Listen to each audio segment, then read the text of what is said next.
ഒരു തെണ്ടി വന്ന് എഴുതി വെച്ചേക്കും അയാൾ പൈസ തരില്ലെന്ന്. നിൻ്റെ കയ്യിൽ അതിന് പൈസ എങ്ങാനും ഉണ്ടോ?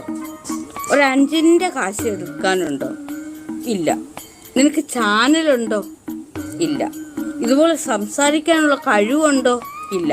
അങ്ങനെയൊന്നുമില്ലാത്ത, ഒരു കഴിവുമില്ലാത്ത നീ വന്ന് എനിക്ക് പണം തരില്ല എന്ന് പറയുന്ന നിന്നെ ഞാൻ ചവിട്ടി അരച്ച് കളഞ്ഞു. ഞാൻ പൈസ തരില്ലെന്ന്. നിന്റെ പണത്തെ ആർക്ക് വേണം? ഞാൻ ചോദിച്ചോ നിന്നോട് പൈസ?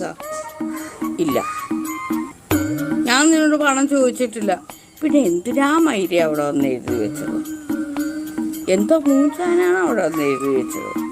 വിഡ്ഢി, വിഡ്ഢി, പമ്പര വിഡ്ഢി.